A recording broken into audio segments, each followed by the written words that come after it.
अपना उत्तराखंड आप देख रहे हैं और आइए बड़ी खबर से बुलेटिन का आगाज करते हैं। चारधाम में गैर हिंदुओं का प्रवेश बंद होना चाहिए। हरिद्वार के संतों ने खुलकर इस बात की मांग की है और इस पर सीएम पुष्कर सिंह धामी ने ये कह दिया है कि हमारा प्रदेश शांत रहना चाहिए, हमारे प्रदेश की धर्म संस्कृति बची रहनी चाहिए।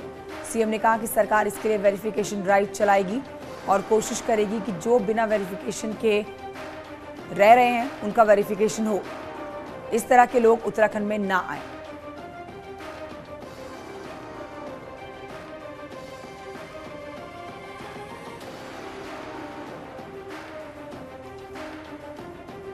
हमारा प्रदेश शांत रहना चाहिए, हमारे प्रदेश की धर्म संस्कृति बची रहनी चाहिए। उसको लेकर सरकार अपने स्तर से भी इस पर ड्राइव चलाएगी और हम कोशिश करेंगे कि जिन लोगों के यहाँ पर ठीक प्रकार से वेरिफिकेशन नहीं है उनके भी वेरिफिकेशन हो।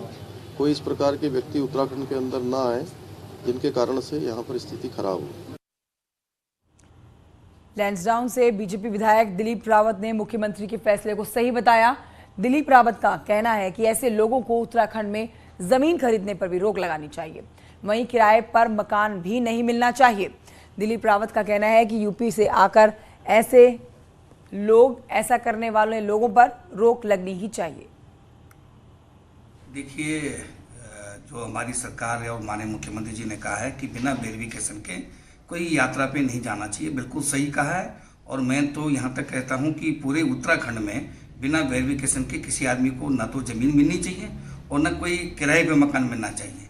और जब तक, क्योंकि उत्तर प्रदेश से बहुत सारे असामाजिक तत्व एक धर्मांधता के अधीन होकर वो यहाँ पर सांप्रदायिकता फैलाना चाहते हैं और उन पर प्रतिबंध लगाने के लिए ये जरूरी है। वहीं सीएम धामी के बयान पर हरीश रावत ने कहा कि मुझे लगता है कि चारधाम में कभी कोई मुस्लिम नहीं जाता है, लेकिन कई मज़ारों पर हिंदू जरूर जाते हैं। उन्होंने ये भी कहा कि चारधाम में ईसाई और मुस्लिम नहीं जाते, लेकिन सिख और जैन तो जाते हैं। सीएम धामी क्या कहना चाहते हैं, ये अपने आप में चिंता का विषय है। कहीं भी ऐसा नहीं दिखा कि कोई मुसलमान जाता हो, जबकि मुझे व्यक्तिगत जानकारियां हैं, लोग जो है कई मज़ारों में भी जाते हैं, यहाँ तक कि बड़े बड़े हमारे तीर्थ स्थलों में भी जाते हैं। लेकिन यहाँ चार धाम में कभी कोई गैर हिंदू तो नहीं कहूँगा, कोई क्रिश्चियन या कोई मुसलमान आया, ये जानकारी नहीं है। सिख तो आते ही हैं, वो तो हाँ, जैनी भी आते हैं। अब ये क्या कहना चाहते हैं, तो ये अपने आप में बड़ा चिंता का विषय है। बद्रीनाथ से कांग्रेस विधायक राजेंद्र भंडारी का कहना है कि किसी के आने जाने को लेकर बद्री केदार मंदिर समिति के क्या नियम हैं, ये उन्हें नहीं पता। भंडारी ने कहा कि आज सिर्फ बीजेपी उसे ही हिंदू मानती है जो बीजेपी में है, लेकिन ऐसा नहीं है। उन्होंने कहा कि मैं हिंदू हूं और मुझे इस बात पर फक्र है कि मुझे बीजेपी के सर्टिफिकेट की जरूरत नहीं है। अब हिंदू तो केवल बीजेपी सर्टिफिकेट देगी तब हम हिंदू बन सकते हैं। बाकी अगर बीजेपी से बाहर कोई भी है तो वो हिंदू हो ही नहीं सकता है। वो बीजेपी तो सर्टिफिकेट बांटती है, हिंदू कौन देगा। मैं राजू भंडारी आज हिंदू नहीं हूँ। मैं जिस दिन मैं बीजेपी में चले जाऊंगा मैं नंबर 1 का हिंदू हो जाऊंगा। तो ये जो डेफिनेशन है ये बीजेपी थोड़ी डिफाइन करेगी, ये हम तय करेंगे। मैं हिंदू हूँ, मुझे गर्व है, इस बात का फक्र है। मैं हिंदू हूँ, मुझे बीजेपी की सर्टिफिकेट की जरूरत नहीं है। और मेरे सहयोगी दीपांकर और जानकारी के साथ इस खबर पर मौजूद है। दीपांकर, हिंदू मुस्लिम बीजेपी कांग्रेस, अब ये सब एक बार फिर से उत्तर प्रदेश के अंदर, जो उत्तराखंड के अंदर बनता हुआ नजर आ रहा है। चार धाम में गैर हिंदुओं का प्रवेश बंद होना चाहिए, ये मांग की गई संतों के द्वारा, जिसके आगे अब पुष्कर सिंह धामी ने कह दिया है कि हमारा प्रदेश शांत रहना चाहिए और हमारे प्रदेश की धर्म संस्कृति बची रहनी चाहिए। सीएम धामी क्या कहना चाहते हैं, आपसे ये जान लेते हैं सबसे पहले, और फिर इस पर विपक्ष क्या कह रहा है, कैसे वो सरकार को घेर रहा है, ये भी हमारे दर्शकों को बता दीजिए। बिल्कुल कंचन, सबसे पहले शुरुआत हरिद्वार से हुई जब संतों ने इस बात की मांग उठाई कि चार धाम में गैर हिंदुओं का प्रवेश नहीं होना चाहिए, और इसको लेकर संत लगातार इस बात का पुरजोर समर्थन कर रहे हैं कि सरकार को इसको लेकर गंभीर कदम उठाने चाहिए। अब मुख्यमंत्री पुष्कर सिंह धामी ने जब उनसे सवाल पूछा गया कि संत ये बातें कह रहे हैं, तो मुख्यमंत्री ने कहा कि वेरिफिकेशन होगा, जो चार धाम में आने वाले बातें हों ऐसे लोगों की, या फिर उत्तराखंड में जहां पर भी ऐसे लोग हों उनका वेरिफिकेशन होगा, कोशिश ये सरकार करेगी, और ऐसे लोग उत्तराखंड में नहीं आने चाहिए। तो आप अगर देखेंगे तो एक अदृश्य इशारा जिसे आप कह सकते हैं, तो मुख्यमंत्री मानते हैं कि ये बात जो संतों ने कही है वो कहीं ना कहीं ये बात होनी चाहिए। और देवभूमि, जो मुख्यमंत्री अपनी बात में कह रहे हैं कि देवभूमि की एक अपनी अलग पहचान है, अलग धर्म और संस्कृति जो यहाँ का है, जो संस्कृति और पहचान है उत्तराखंड की देवभूमि की, वो देवभूमि के तौर पर बरकरार रहनी चाहिए। मुख्यमंत्री पुष्कर सिंह धामी ने अपने पहले कार्यकाल में भी ये बात कही थी कि कई असामाजिक तत्व उत्तराखंड को, यहाँ की छवि को खराब कर रहे हैं, उनके लिए वहां पर उनकी लिस्ट तैयार की जाएगी, ऐसे लोगों पर कार्रवाई की जाएगी। तो मुख्यमंत्री ने कहीं ना कहीं लगातार इस बात का इशारा दिया है कि देवभूमि की जो पहचान है वो देवभूमि के तौर पर बरकरार रहनी चाहिए। यही बात साधु संत भी कह रहे हैं, लेकिन बीजेपी के नेता भी इस बात का खुलकर समर्थन कर रहे हैं। पूरे घटनाक्रम को एक अलग मोड़ मिल रहा है। मतलब ये बात कुछ और चली थी, साधु संत कुछ मांग कर रहे थे, लेकिन कांग्रेस अब कुछ और ही इसमें एंगल ला रही है। हरीश रावत कह रहे हैं कि मुझे नहीं लगता कि चारधाम यात्रा में उन्होंने अपने समय में कोई मुस्लिम जाता हुआ देखा है, लेकिन कई मजारों पर हिंदू जरूर जाते हैं। तो मतलब ये तो एक बड़ा राजनीतिक मोड़ लेने वाला विषय बन गया है। बिल्कुल कंचन, और खास तौर पे उत्तराखंड में इस बात को देवभूमि से उत्तराखंड की पहचान है। यहाँ पर मठ मंदिर है, हर की पैड़ी से शुरुआत होती है, बद्रीनाथ के गंगोत्री, यमुनोत्री, तमाम मठ मंदिर हैं उत्तराखंड में, चाहे गढ़वाल मंडल में हो, कुमाऊं मंडल में हो, सभी जगहों पर। और एक धार्मिक आस्था, हिंदू धर्म की आस्था का बड़ा केंद्र है उत्तराखंड, और यही आध्यात्मिक राजधानी बनाने के बाद प्रधानमंत्री नरेंद्र मोदी केदारनाथ से कह चुके हैं। केदारनाथ में काम चल रहा है, बद्रीनाथ में मास्टर प्लान में काम चल रहा है। और एक खबर पिछले साल आई थी, हालांकि वो खबर पूरी तरह पुष्ट नहीं हुई, कोई तस्वीरें सामने नहीं आई, लेकिन बात यह आई थी कि बद्रीनाथ में नमाज पढ़ी गई, और इस तरह की बातों को लेकर तमाम विरोध भी वहां पर हुआ था। तो बद्रीनाथ में नमाज पढ़ी जाए, वहां पर लोग जाएं और नमाज पढ़ने की बात करें, बंद कमरे में नमाज पढ़ने की बात आई थी, और उसको लेकर वहां पर पुरोहितों ने खासा विरोध भी किया था, वहां पर विरोध प्रदर्शन भी हुए थे, ज्ञापन भी पुरोहितों की तरफ से सौंपा गया था। तो चार धाम की जो आस्था है, उत्तराखंड की जो पहचान है एक देवभूमि के तौर पर, वो देवभूमि की पहचान एक अलग पहचान बनकर रहे। और दिलीप रावत का बयान यहां पर आप देखेंगे, जो बीजेपी के विधायक हैं, ठोस तौर पर हिंदुओं की बात करते हैं। उन्होंने कहा है कि किराए पर ना तो मकान मिलना चाहिए ऐसे लोगों को उत्तराखंड में,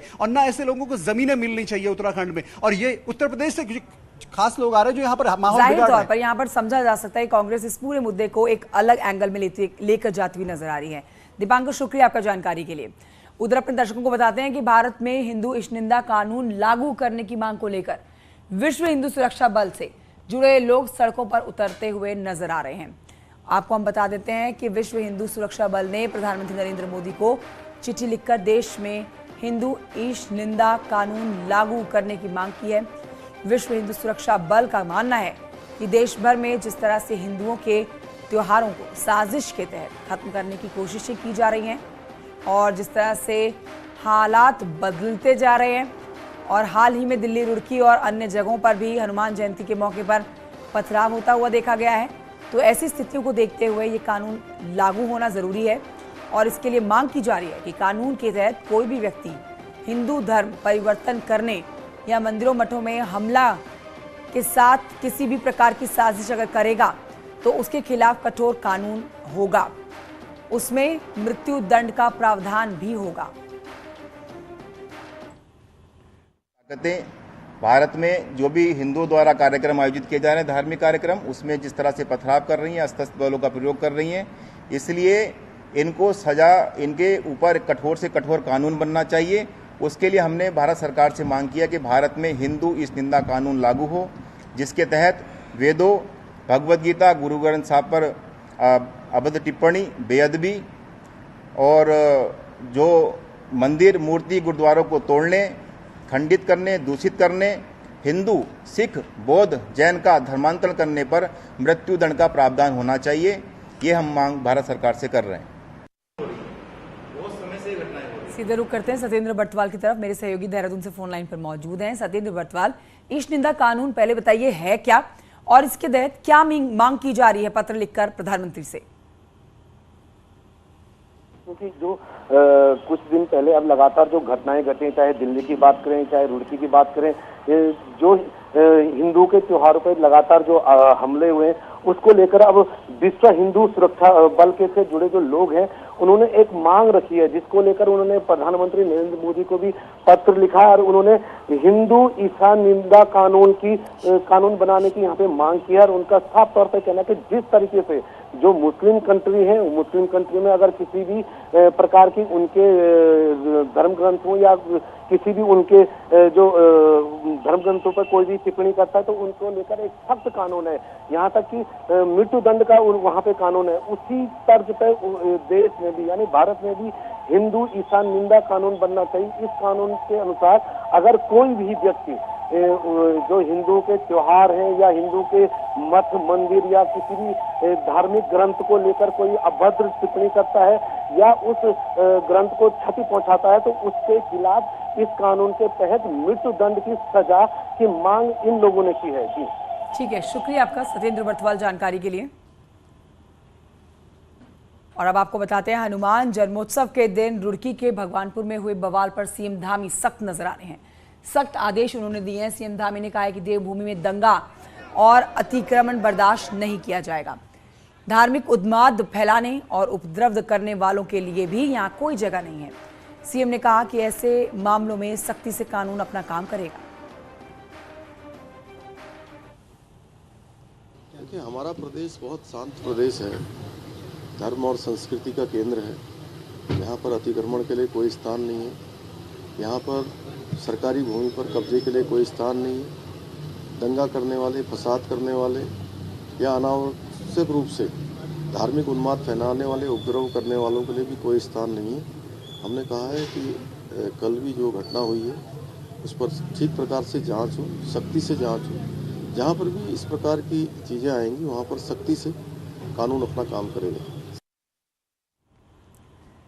तो धारचूला से कांग्रेस विधायक हरीश धामी का पार्टी कारण बताओ नोटिस जारी करेगा। पार्टी प्रदेश अध्यक्ष करण मारा ने कहा है कि उनके बयानों की जांच के लिए एक कमेटी बनाई जाएगी जो कि उनके बयानों और तथ्यों की जांच करेगी। इसमें उनका भी पक्ष जाना जाएगा, जिसके बाद एक रिपोर्ट हाईकमान को भेजी जाएगी। बाकी आगे का फैसला हाईकमान ही करेगा। कमेटी बना रहे हैं जिसमें कुछ सीनियर मिनिस्टर्स, एक्स मिनिस्टर्स, कुछ सीनियर हमारे पदाधिकारी जो पूर्व में रहे हैं, उनकी एक कमेटी का गठन करा जा रहा है जो उन सभी चीज़ों का परीक्षण करेगी और उसके बाद अपनी रिपोर्ट हाईकमान को भेजेगी। जो भी निर्णय हाईकमान का होगा उसका हम पालन करेंगे। लगभग कितने दिन कैसे वक्त? देखिए, सबसे पहले तो सो कॉल नोटिस ही जाता है, जो तरीका है उनसे पूछा जाएगा, उनका पक्ष भी लिया जाएगा। हो सकता है कि हमारे पार्ट से कोई कमी रही हो, गलती रही हो, तो उन सभी पक्षों को देखते हुए फिर जो वो अपना उत्तर देंगे उस पर हाई कमेटी जो है वो डिसाइड करेगी और हाईकमान जो भी निर्णय। खबर ऋषिकेश के वीरभद्र रेलवे स्टेशन से, जहां पर एक युवती के साथ गैंगरेप का मामला सामने आया है। पुलिस ने युवती को अस्पताल भेजकर इस मामले की जांच शुरू कर दी है। मंगलवार की सुबह वीरभद्र रेलवे स्टेशन पर स्टेशन के गार्ड को एक युवती बेहोशी की हालत में पड़ी हुई मिली। युवती के होश में आने पर पूछताछ करने पर उसने बताया कि उसके साथ रेलवे स्टेशन पर रात में कुछ लोगों ने गैंगरेप किया। रेलवे स्टेशन पर गैंगरेप की सूचना पर पहुंची पुलिस ने महिला को मेडिकल के लिए अस्पताल में भेज दिया है। युवती उत्तर प्रदेश की रहने वाली है और उसकी मानसिक हालत भी ठीक नहीं है। फिलहाल पूरे मामले में पुलिस और जीआरपी आसपास लगे सीसीटीवी कैमरे खंगाल रही है और आरोपियों की तलाश में जुटी हुई है।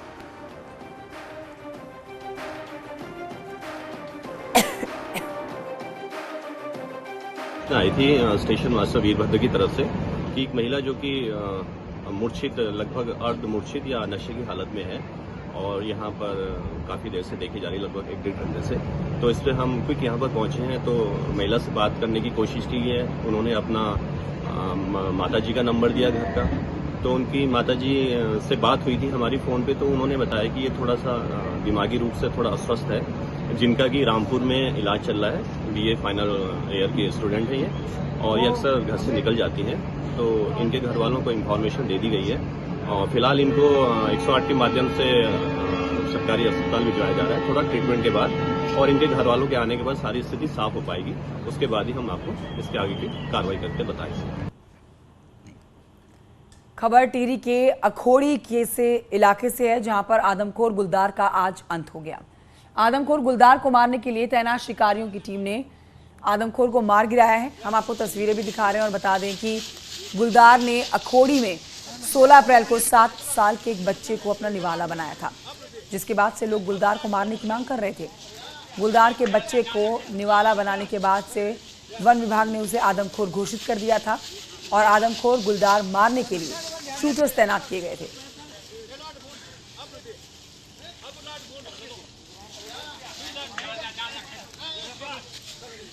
रुद्रपुर के बाजपुर इलाके से खबर, जहां पर सोमवार की रात हथियारबंद 2 बदमाशों ने पेट्रोल पंप कर्मचारी को बंधक बनाकर 70,000 लूट कर वहां से फरार हो गए हैं।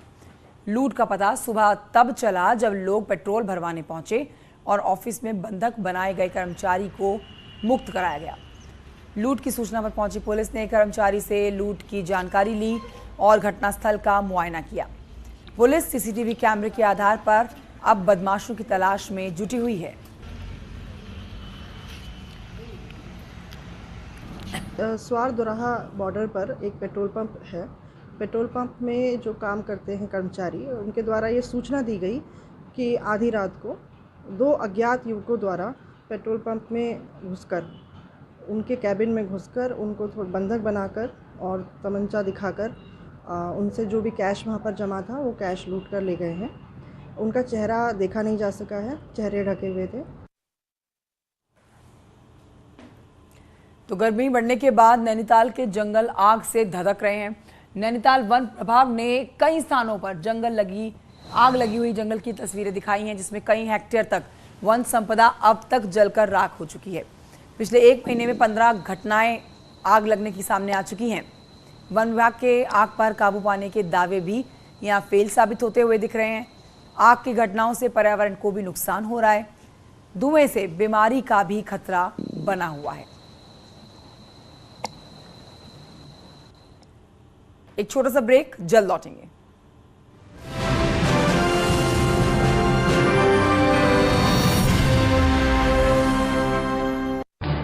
इस न्यूज हेडलाइंस के प्रायोजक पेट सफा आयुर्वेदिक जूस। पेट सफा, हर रोग दफा।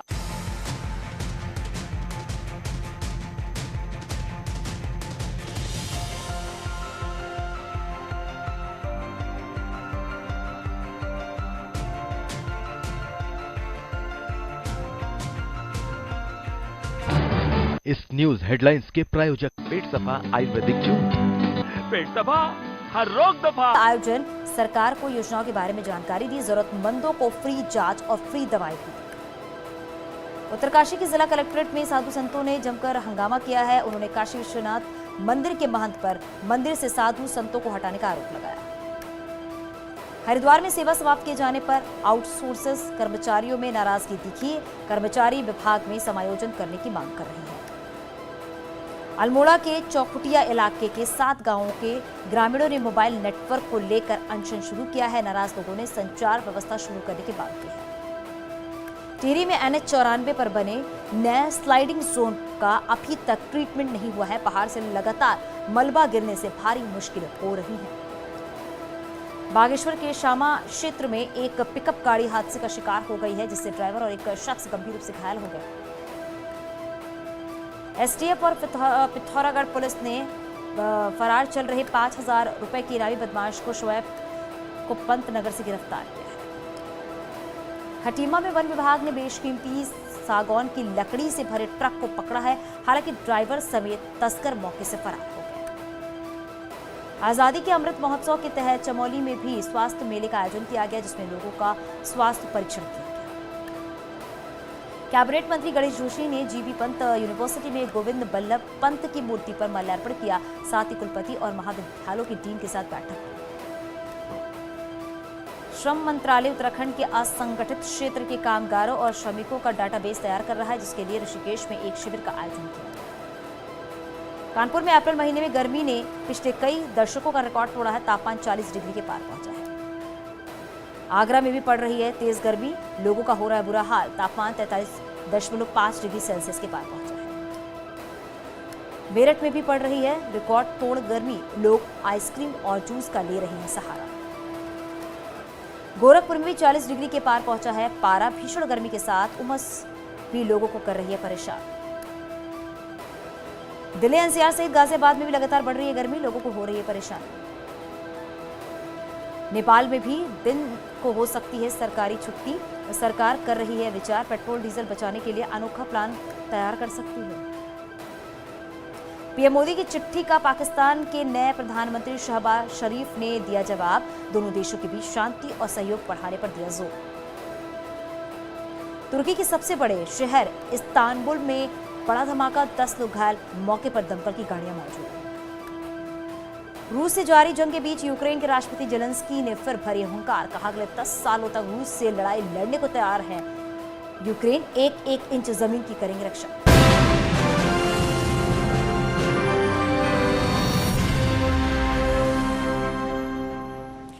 ब्रेक के बाद आपका स्वागत है। उत्तराखंड में 1 जुलाई से इसी सेशन से नेशनल एजुकेशन पॉलिसी लागू होने जा रही है। स्कूल कॉलेजेस में फेज वाइज इसे शुरू किया जा रहा है, जो शिक्षाविदों के लिए भी चैलेंज से कम नहीं होगी।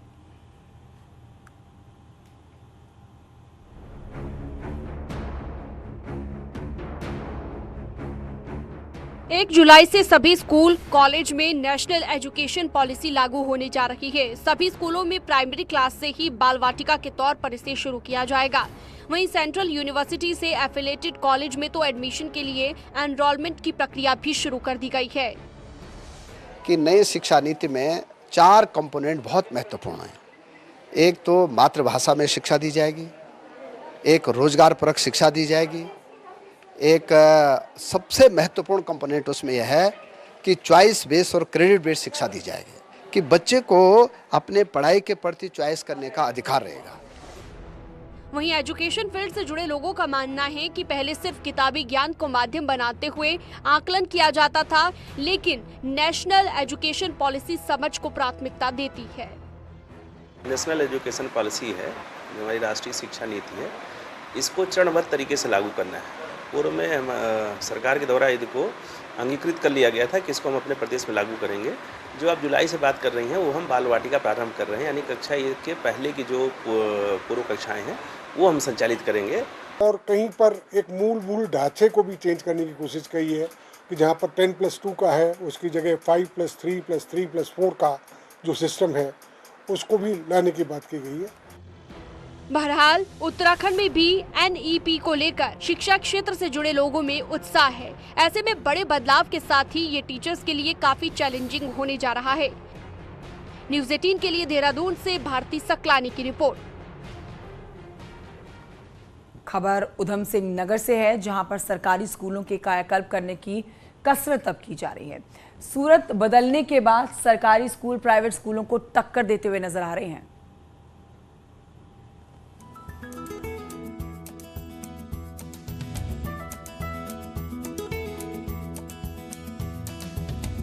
कभी उधम सिंह नगर के सरकारी स्कूलों की पहचान पुराने हो चुके भवन, बरसात में टपकती छत, स्कूल परिसर में उगी झाड़ियों और टाट पट्टी में बैठकर पढ़ाई करते बच्चों के रूप में होती थी। लेकिन अब तेजी से स्कूलों की सूरत बदल रही है और रूपांतरण शिक्षा की नई पहल नाम से स्कूलों में भवनों की मरम्मत, शौचालय, फर्नीचर, पीने के पानी के लिए वाटर कूलर के साथ ही फ्लोर टाइल्स लगवाई जा रही हैं। प्रशासन के प्रयास से जिले के सरकारी स्कूलों में हो रहे इस बदलाव के लिए 52 कंपनियों ने CSR से फंड देने के लिए हामी भरी। वहीं सरकारी स्कूल में प्राइवेट स्कूल जैसी सुविधाएं मिलने से बच्चे भी खुश नजर आ रहे हैं। परिवेश खराब थे, पहले हम चटाई में बैठते थे, लेकिन अब बेंच आए, हम अब बेंच में पढ़ते हैं। अब बेंच बहुत अच्छे, मतलब कि हम अब हमारा बाथरूम बहुत ही पहले गंदगी थी, अब जब से डाबर कंपनी ने उसमें मरम्मत करवाए, साफ सुथरा करवाए, अब उसमें भी अच्छा है। जिले में स्थित डाबर, मिंडा, नेस्ले सहित 52 कंपनियों ने 528 स्कूलों को गोद लिया है, जिसमें 407 प्राथमिक और उच्च प्राथमिक स्कूल, 68 हाई स्कूल के साथ ही 58 इंटर कॉलेज भी हैं, जिनका चरणबद्ध तरीके से कायाकल्प किया जाएगा। और स्कूलों की सूरत बदलने की पहल की सीएम पुष्कर सिंह धामी और केंद्रीय वित्त राज्य मंत्री पंकज चौधरी भी सराहना कर चुके हैं। 42 स्कूलों के लिए साइन किया है शिक्षा विभाग के साथ, जिसमें से करीब 28 स्कूलों में हम लोगों ने काम कंप्लीट कर लिया है और इस वर्ष 5 या 6 स्कूलों में और कंप्लीट कर लेंगे। इसी क्रम में एक्चुअली हम लोगों ने वहाँ पर डेस्क बेंच, भाला पेंटिंग, कुछ सिविल के काम, किचन गार्डन, ये सब कंप्लीट किए हुए हैं काम। तीन तरह से काम करवाया जा रहा है। नंबर 1 है सिविल इंफ्रास्ट्रक्चर का कार्य, उसके बाद नंबर 2 पे होगा जो हमारा एजुकेशनल इंफ्रा है, उसमें जो टीचिंग एड्स हैं, लाइब्रेरी है या अन्य जो मॉडर्न एड्स आ गए हैं आजकल, उन सब के बारे में। और तृतीय होगा क्वालिटी ऑफ एजुकेशन के बारे में। सरकारी स्कूलों में आउटसोर्स से विशेष विशेषज्ञ के साथ ही स्पोर्ट्स टीचर की नियुक्ति करने की भी योजना है। अब सरकारी स्कूलों में पढ़ने आ रहे बच्चों को प्राइवेट स्कूलों जैसा एहसास हो रहा है। जिला प्रशासन कंपनियों की मदद से सरकारी स्कूलों को प्राइवेट स्कूलों के बराबर लाने में जुटा हुआ है, लेकिन शिक्षा की गुणवत्ता प्राइवेट स्कूलों से बेहतर हो, इसकी बड़ी जिम्मेदारी सरकारी शिक्षकों पर भी है। न्यूज़ 18 के लिए रुद्रपुर से चंदन बंगारी की रिपोर्ट। एक छोटी सी ब्रेक के लिए रुक रहे हैं, जल्द लौटेंगे।